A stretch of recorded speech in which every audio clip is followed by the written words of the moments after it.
Namaskar. Hello and welcome to PGurus channel. I'm your host Sri Iyer. As always, I have with me a renowned personality who's so busy that you can almost see him every night gracing the major TV channels. Today he has graced our channel and we're going to talk about something where a lot of ideas are going to be exchanged. Some of you may not agree with them, some of you may agree with them, but it is important to get educated and understand different viewpoints. Without further delay, let me introduce tonight's artist who is going to be joining us, Dr. R Venkatesh. Dr. MRV, namaskar and welcome to PGurus channel. Namaskar, sir. Namaskar. So, Dr. MRV, there are two topics that we're going to discuss today, folks. First of all, please like this video and also use hashtag AskMRV to pose your questions. We will try and accommodate as many questions as possible, but we are going to try and talk about two topics. So we need a little bit of time because both merit attention. These are the things that are burning up the wires tonight in India. So let's jump straight into the Adani problem or the Adani FPO, follow-on public offering that has been withdrawn. Dr. MRV, you are in a unique position because you are a chartered accountant. You understand the nuances of accounting. You're also a lawyer. You're also a public personality. You are a writer. You wear many hats. You kind of have a 360-degree view of what is playing out. Why was this IPO withdrawn? And what do you think is going to be happening? What are your thoughts on how Adani should be steering his ship? Please take it away, sir. Good evening, everybody, and thanks, Mr. Iyer. It's a pleasure to be on your channel. So, as Adani's FPO being withdrawn, he had no other option.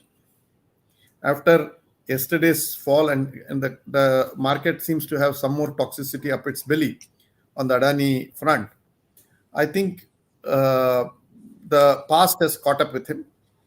Now, I am not passing any value judgment on whether Adani is right or wrong or something. Good, bad, ugly, something has caught up with him. And so probably he found it prudent, and I think it was sort of an intelligent point that they withdrew the FPO. But I don't know who gave them the advice to go for a FPO just 2 or 3 days prior to the parliament in session, budget session. Because every time there is a budget session, we see that something or the other comes up against India. So it was very badly timed. They should have done it probably after the budget, or there is a recess between 2 sessions of the budget session itself. So they could have done it at that time. 10-20 days, either way should not have mattered much, but they did it on the eve. Having said this, let us make it very clear that attack on Adani is not attack on India. That CFO who said that this is like 𝙤𝙬𝙤𝙤, I think must have lost his mind. If media reports are to be believed, he himself is a Canadian citizen. He has renounced the Indian citizenship. And such a person cannot come back and tell me that, this is 𝙤𝙬𝙤𝙤 and things like that. And we are not fools to take up these things. So as far as the allegations are concerned, let me make it clear that the allegations are delightfully vague. The replies are vaguer still. So it is a competition being who is more vague. So let us leave it at that. Now, coming to the issue proper, if the Adanis were to come back or do something purposeful, I think they have to come back with a point-by-point rebuttal, which they have not done in my considered opinion. Let us be clear about it. Now, they can say this is an attack on India, this is a concerted attack, who owns Hindenburg Group, all these things. This was settled by the Supreme Court in the Bhajanlal matter. Now, somebody filed a case against Bhajanlal. Bhajanlal said this is out of political malice.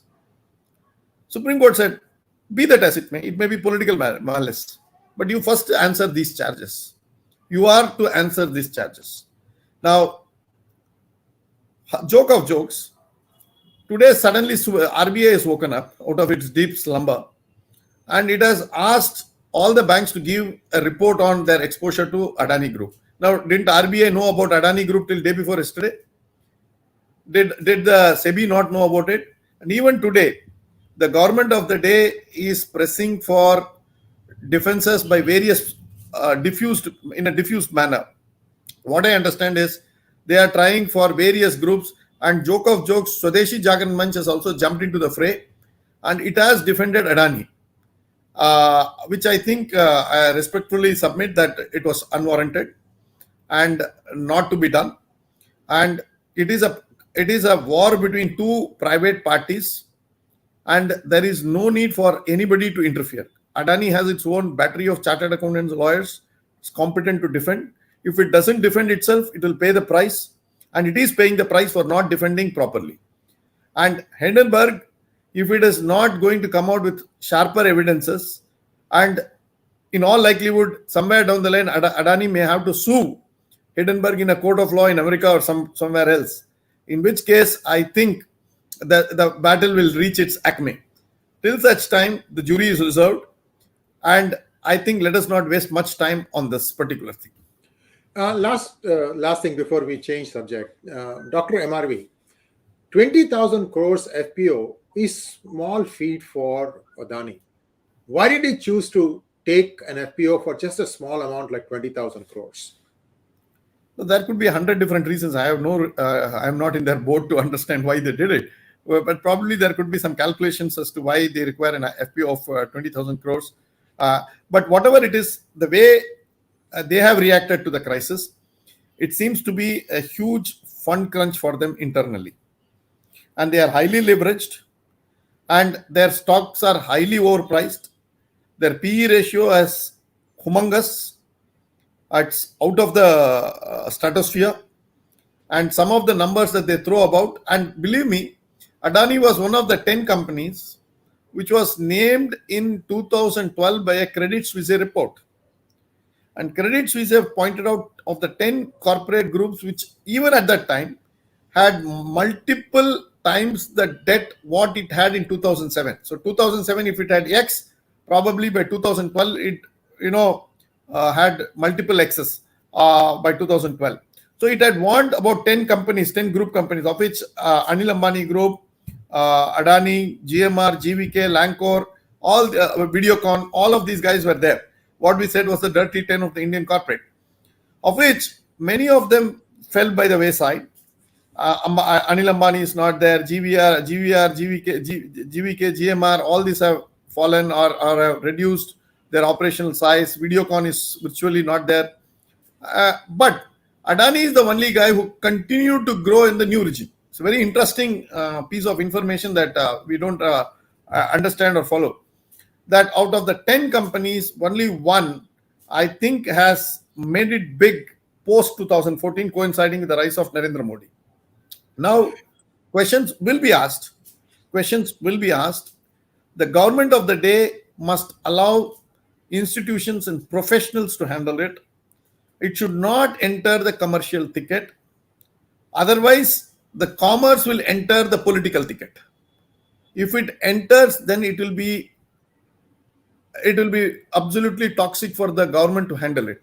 So it is better you try to see that you don't try to defend Adani's in any way. They are very competent, and until now there is nothing big they can defend it.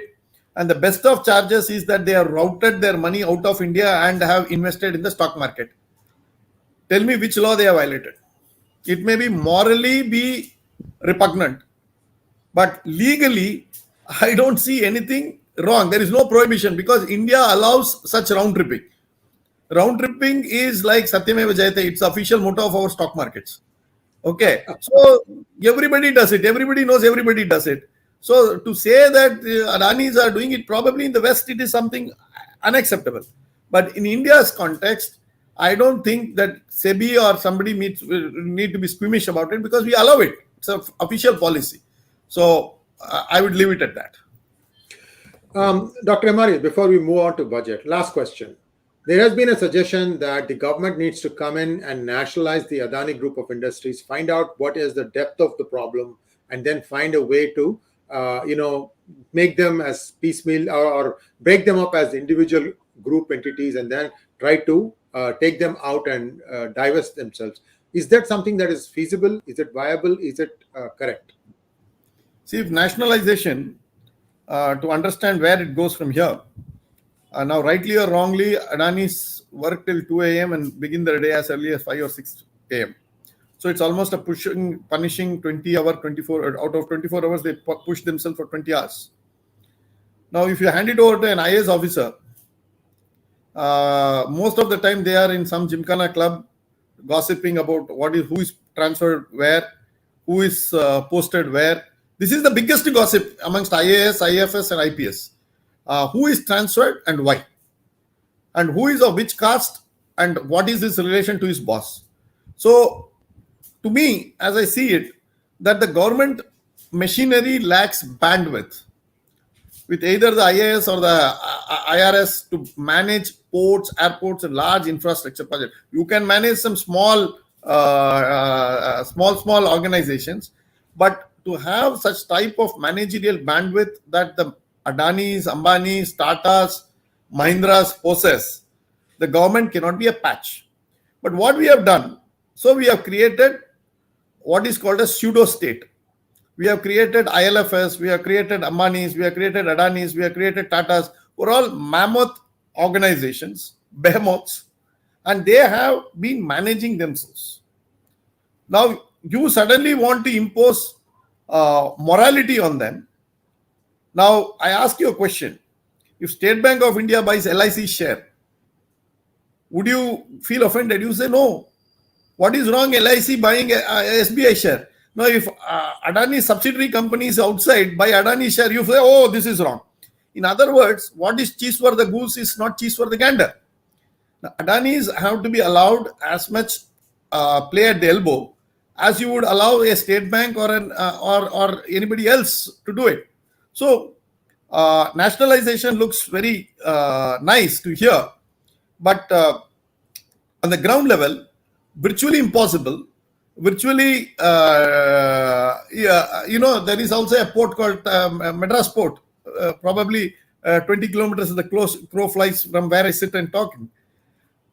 You find that on a daily basis, it is losing money and it's doing nothing virtually.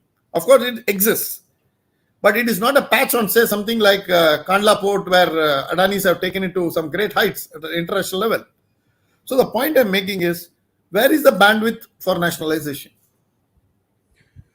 Well, one small disagreement with you, Dr. MRV. When SBI buys LIC stock or vice versa, they're not using that to leverage their assets.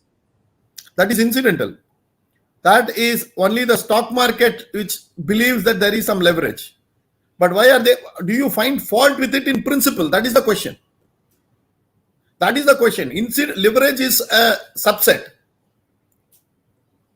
Leverage is basically when LIC public issue was about to fail, which are all the public enterprises which pumped in money, and every time SBI wants to divest, you find LIC jumping in and buying those shares. Whenever this is happening, and in fact, I have filed one RTI. I wanted to know which are all the companies on which LIC has made a loss on investment. You mean you should be asking the other question, sir? Which are the companies on which LIC has made a profit? Okay, that may be a smaller information. This may be a larger information. I know you are, but LIC refused. It said, no. This is a state secret. This is so secretive that really? We cannot. So the public point is, state secret. LIC has been a handmaiden of powers that be to pump prime the market. Now, as a policy, do you accept this? No, absolutely not. Then where is the question of, so LIC wants to, if it invests in Adani, it is bad. If it invests in Tatas, it is good. Or if it invests in Tatas, it is bad. In Adanis, it is good. You cannot be judgmental. And in certain things, there will be loss. I completely agree with you, sir. Sorry to cut you off. I completely agree with you. I've written a lot of times that you cannot take a disinvestment of one public sector undertaking by asking the other undertakings to come in and buy. I have written about this many times. So please continue, sir. I'm with you on this. Okay. So disinvestment and these type of things will happen. And these type of, we are in the curve of maturing into a market.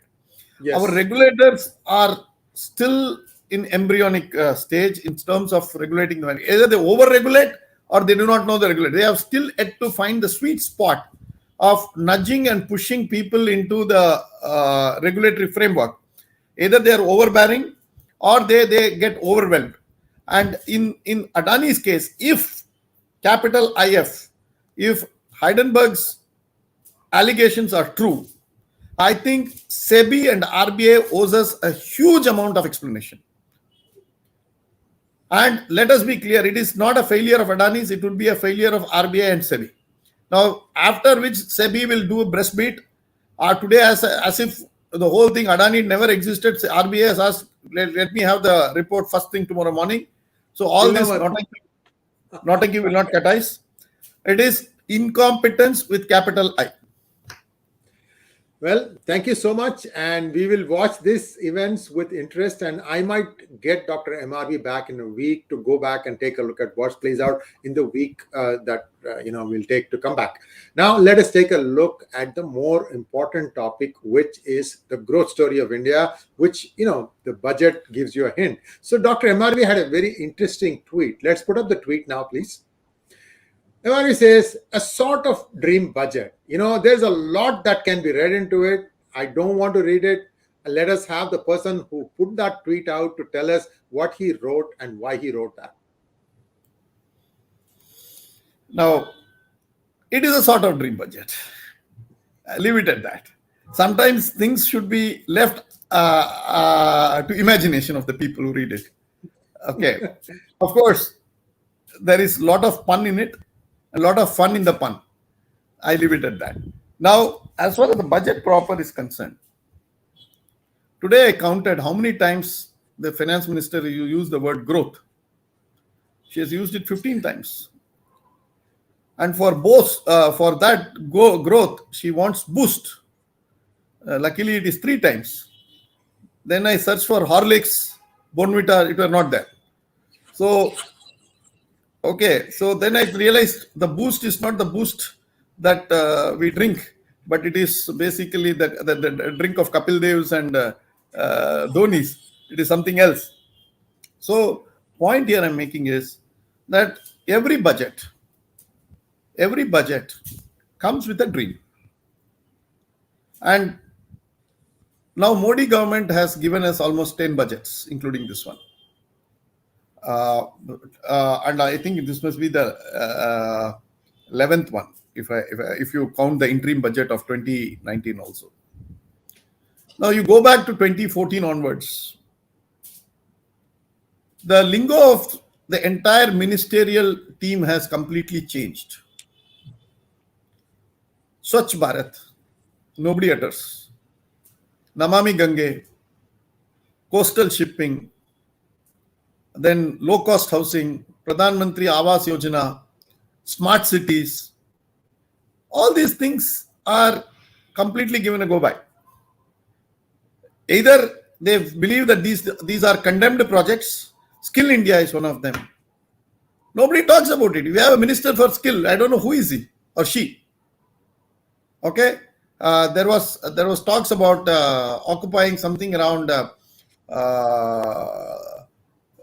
from 4% we were supposed to jump to 10% of total exports in textiles. We have not jumped. We have dropped from 16% of the share in GDP in manufacturing to 14%. Nobody talks about it. The current account deficit with China is 100 billion. Nobody talks about it. Of course, this is not to say that there is nothing that has happened. Substantial things have also happened. Like electricity has reached every village, virtually every home. Now they are talking about piped water to every home. There is huge thrust on infrastructure. But as I said, investing through public sector enterprises or public bodies or institutions will take its own time. And last year, 2019, there was on 31st December 2019, there were questions about, in fact, the government announced infrastructure pipeline of 100 lakh crores. Now, 20 has gone, 21 has gone, 22 has gone, 23, 1 month has gone. So 37 months out of 36, 60 has gone. So we are more than 50%. I don't expect 51 51 lakh crores to have been spent. At least 25 lakh, 30 lakh crores should have been spent. But if it has been spent, where it has been spent, how it has been spent, how it has transformed the lives, we have not seen. At least we don't have a report. I will put it this way. Yes, there are investments going on sporadically here, there. We see that. Then we had this Gati Shakti, touted as some sort of things that will change the landscape of infrastructure. Give you two examples. I'm sure you visit the city of Chennai. As you take off from Chennai, the aircraft, if you're seated on the right, you see that the St. Thomas Mount, there is a half-constructed bridge mocking at us. That is what I call as the combination of judicial failure and administrative failure. That the entire elevated railway structure is ready, but half a kilometer connection to the St. Thomas Mount has not happened because of a variety of reasons. Good, bad, ugly, I'm not going into it. But this is where we were supposed to look into, and Gati Shakti was supposed to deliver. Now, 1 year later, Gati Shakti is no longer used as some sort of a catchphrase. Again, this is side pedal. Then if you come from the Bangalore route, you have this from Pundamalli to probably up to Egmore, you find pillars without anything being constructed. Now, apparently, Jayalalitha had her own views about how much money that should be paid to her party on that project, and the negotiations broke down according to pipeline and rumors. So I'm not going to call it a fact. It is only a rumor. And accordingly, that entire pillars exist even today. And when will that project? 10 years. See, 10 years is a time when virtually China triples or something quadruples its bullet train spread. Here, one small 20-kilometer stretch. Now, I'm not blaming Modi. Let us be clear. I'm blaming the system. And Modi has to clean the system. The system is something like, it has reached a point of dysfunctional. It's absolutely dysfunctional. So, at every stage, you find that this is happening. Of course, the budget says I'm going to spend 10 lakh crores on capital expenditure. That's huge money being spent. 10 lakh crores is good. And I'm sure they will do it this time. It will have its spin-off. It will boost the revenues of the government. Look, I'm also using the word boost. So you understand that the government is keen. The intentions are right. The heart is in the right place.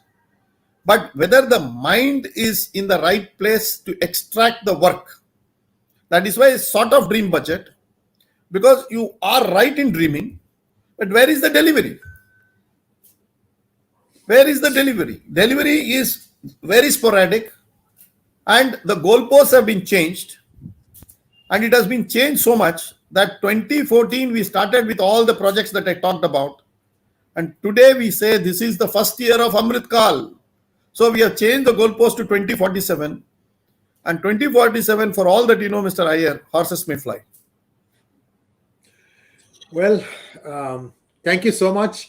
This is an eye-opener. This is the fourth in our series on budget. We have looked at it from external. We have looked at it internally. Professor RV did that. And then we also looked at the political impact of that. And today we're looking at it much more critically. And viewers, I hope we have done our job, that you tell us that, look, we have at least tried to cover this thing in every way possible. And now let us throw open the floor for some questions. Let's go, sir. Ashwin Chande wants to know, what is the future of Adani Group? Sir, I'm not an astrologer. I don't know. It is tough times. You should consult an astrologer. And I don't have a risk appetite to put my hard-earned money into his group at this point in time. I will leave it at that. Jayanti Keshav wants to know, what will be the fate of layman who invested in LIC? First thing, you don't invest in LIC. You only buy their policies. LIC invests your money into various places, and that is how they earn their returns. And LIC has put its money across the table on several corporates. And some of this, they have made good money. I know for a fact they have made good money. And some of these have been very bad decisions. And I have no issues with the bad decisions, because several times I personally take wrong decisions. Now the question is it out of malice? Is it influenced? Is it purchased? Or is it a genuinely bad decision? Every manager will go bad with that decision one day or the other. So all losses need not be attributable to something called malice. What we need to understand is all these losses need to be first shown to the people. Transparency. The problem is secrecy is like grandma's cloak. It covers everything. Throw it open. Tell LIC must say that, look, I have invested in these companies at this rate. This is the companies which are mark to market. This is the companies which I have made profits, and these are running at a loss. And I'm holding it for certain reasons. I believe there is value in it. It will be unlocked at some point in time. Or whenever it is making a loss, it must tell us why it is made a loss. What was the blunder? It must make itself accountable. Now, will be then the fate of the layman who invested in LIC will be much better. If LIC is not going to be made accountable, then I'm sure a day will come that LIC will also have its own problems. Today, question, please. It is the largest investing body in India. It is, I think, has more than 40 lakh crores. Aditi Publications wants to know, if Adani is not India, why the country's most important infrastructure and businesses were given to one man called Adani? The government should have made sure that the businesses are shared by many.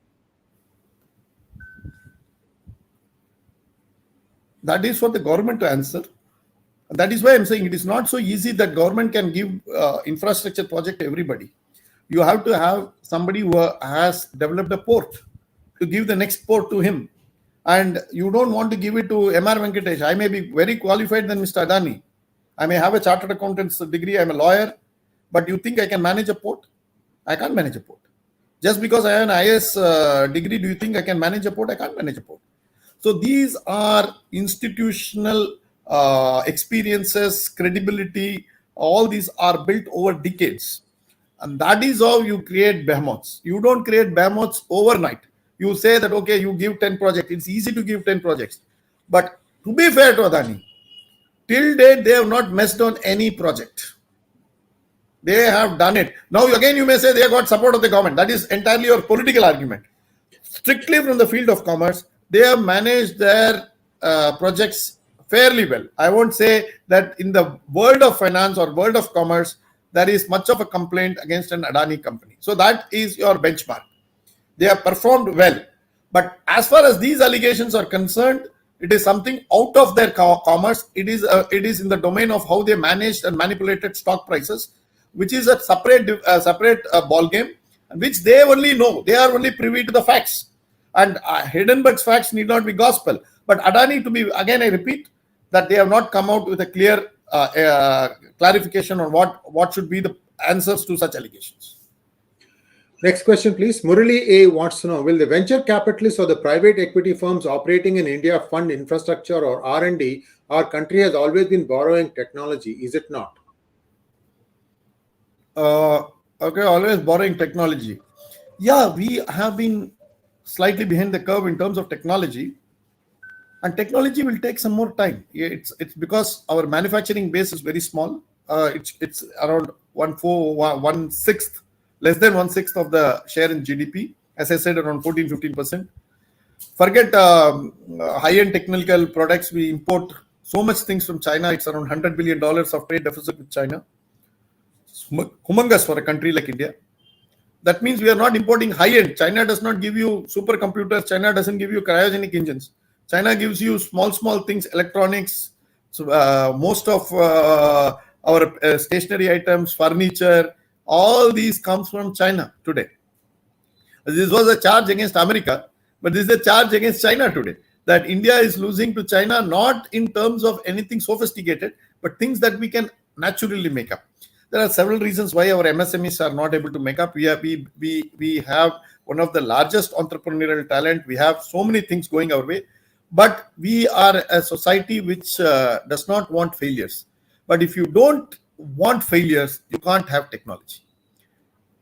Thomas Alva Edison got the bulb probably several attempts After later. several iterations, Iteration. And he said, I learned how not to make a bulb in the previous 695 attempts, and the 696th attempt I got it, something like that. The numbers may be different, but I'm only putting it across like this. Funny, before we go to the next question, I want to mention something about Edison, very, very unique. This man used to take 20-minute naps throughout the day, 24 hours he worked, and he used to take 20-minute naps. And there is a picture of the United States president waiting for him to wake up while he is napping under a tree. This is a picture. It just shows you how much respect he drew from the President of the United States. I just thought I should mention that this is not something that is new. So don't try to say that, Modi has helped Adani a lot or all that. The man delivered what is wrong, right? So the important thing, I think both Dr. MRV and I've been saying the whole thing is, let the group defend itself. Yes. And if they deliver, that is good for India, isn't it? Yes. Next question, please. Aditya Iyer wants to know, MRV should tell us the truth. I have invested in both Adani and Reliance. Both are failing. It's a bloodbath in the markets. Sir, I'm not a market man. I have my own problems in understanding markets because of my own qualification. It only leads me to suspect or point out mistakes when the market says exactly the opposite, and market has its own grammar of functioning. So I would request you to consult a better and a more qualified person in the markets than me. I'm sorry. Neeraj wants to know, why are P notes not getting banned? In fact, they are getting back to India big time through the gift city. So Yes. see, the problem is government believes, not only this government. No, when I say government, you should not mistake me with Babu's belief. Babu's belief. Babu's, that their success, if they have to explain it to the common man, it is in one number. So nobody knows what is the definition of fiscal deficit, okay, and how it is computed. But people say 5.9%, is it good or bad? How can you deal with a number as a good or bad if it is an absolute number? Okay.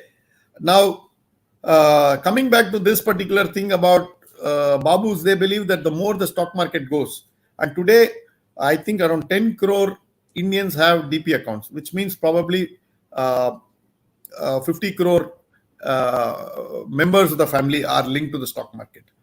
So that's huge. And if you take all these things, they believe that the stock market has to be protected. The stock market to be protected requires dope, requires cocaine, requires a lot of your drugs to keep it going. Otherwise, the market will droop. Okay, so markets have to be given dope every now and then.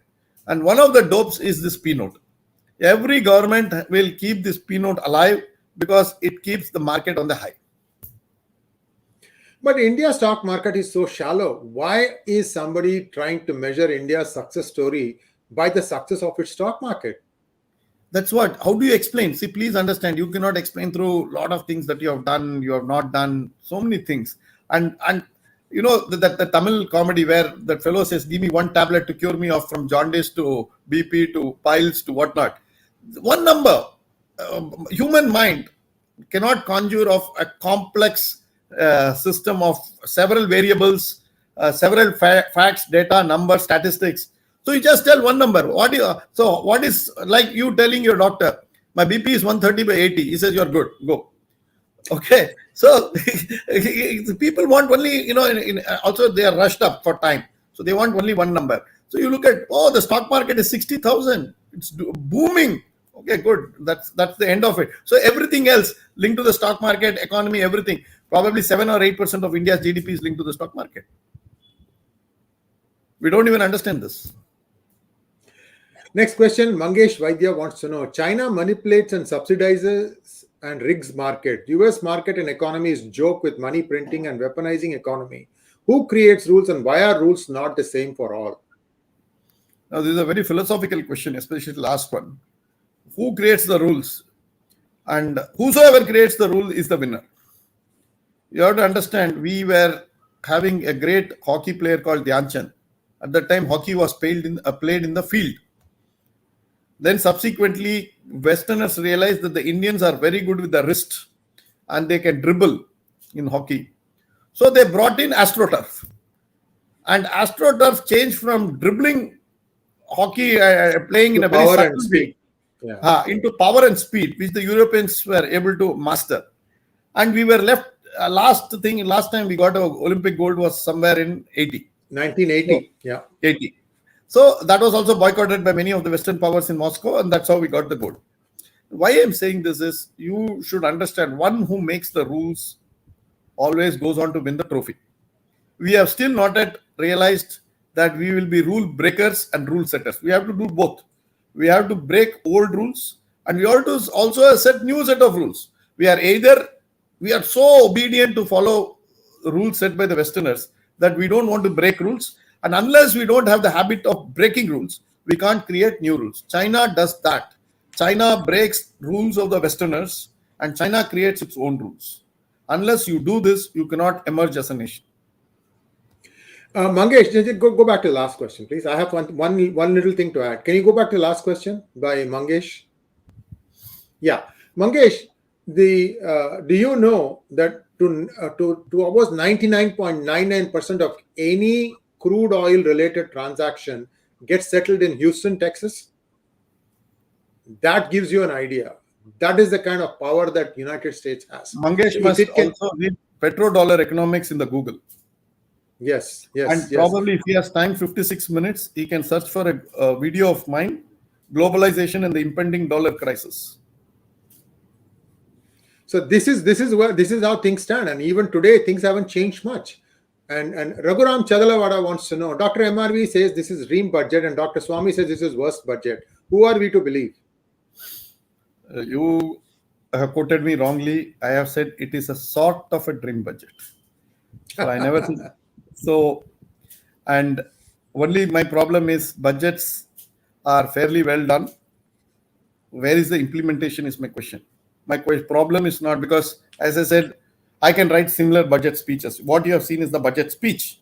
You have not even read the finance bill. You have not read the statement on the fiscal position, FRMB statements. I'm sure you have not done that.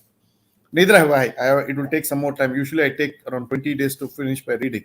What we are reacting is to the speech of the finance minister. I think the speech of the finance minister is as good as the speech of the finance minister. That's all. You either take it with a pinch of salt or you don't. But the issue is, how much are they delivering? As I said, there is a question mark on delivery, and that is what I will question. Just to add to what Dr. MRV said, in 2016 or 2017, I don't remember exactly, I wrote a book called The Gist of GST. And in that, I had suggested that the GST be put on blockchain so that vertical apps can be written to better manage India's trade infrastructure and so on and so forth. And sure enough, that budget mentioned one paragraph that India intends to use blockchain as an underpinning in its technology. It was 2016 or 17. We are in 2023. Only now I'm being told that Digital Rupee plans to use blockchain. That's how long it takes in India from the time an intent is stated to the time the intent is actually being enacted. I hope that gives you an idea how quickly our Babudam moves. Go ahead. China does the exact opposite. They study, they don't make any announcement, they wait, and they say, we are coming in, and they come in, and they steamroll everybody. Whereas India loves in making announcement. I'm seeing this artificial intelligence announcement in the last 4 or 5 budgets. But nothing big has happened in terms of artificial intelligence. Next question from Shyam Prasad. Why is that salaried middle class always ignored in budget? We pay taxes and don't get anything in return. At least a health insurance or non-employment benefit insurance would be better. Yeah, I think the answer is very simple. That the salaried class, middle class, is probably one of those which has the highest earning bracket. You may say, I just earned 9 lakh rupees, which is 75,000 rupees a month.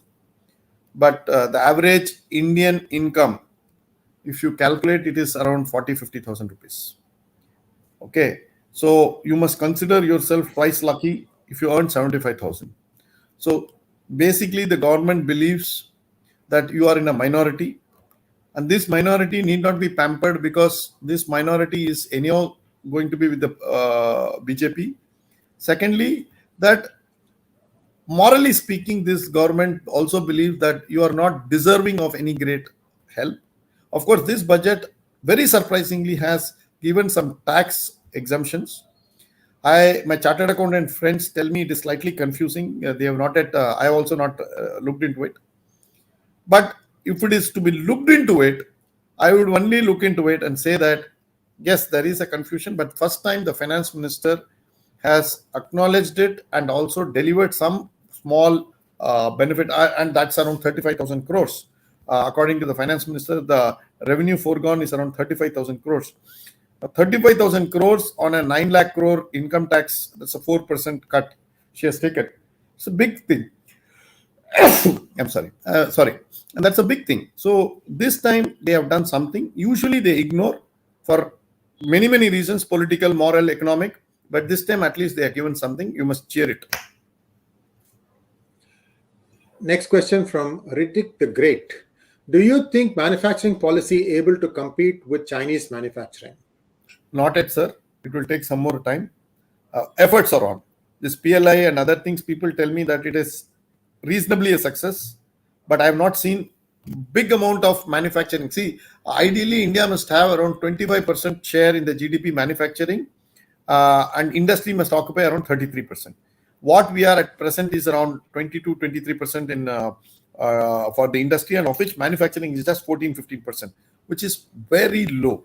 And that itself will tell you. And second thing, come Vinayak Chaturthi, we get Vinayakars from China. For Holi, powder comes from China.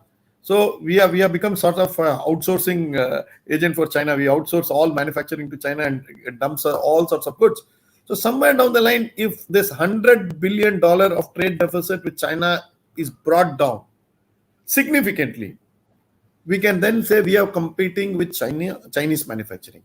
Now, if China is able to defeat India in India, something is seriously wrong. It is one serious issue for our policy framers. We need not duck it. We need to grapple with it. We need to find solutions. No point in breastbeating, but at the same time to recognize the problem and come out with the solution is the right thing to go for. True Indian wants to know, sir, why Adani is popular only last few years like GMR Rao? Adani is popular. As I said, Adani is popular. There has been huge allegations against Adani even in 1990s. In fact, I covered the Gujarat, what is that institutional investment? They have this Vibrant Gujarat in 2008. I traveled to Gujarat under the invitation of the then Chief Minister Narendra Modi and toured Gujarat. And at that time itself, there were a lot of allegations against Adani's. So it is not that he's popular or he's unpopular now. He is a person who, as I said, has its own grammar of working. And he believes he's delivering both on the commercial front and as a return to his investors. Now, that is how he thinks he's delivering it. Now, it is not that he has become popular only in the last few years. He is popular since the days of Shah Rukh Khan.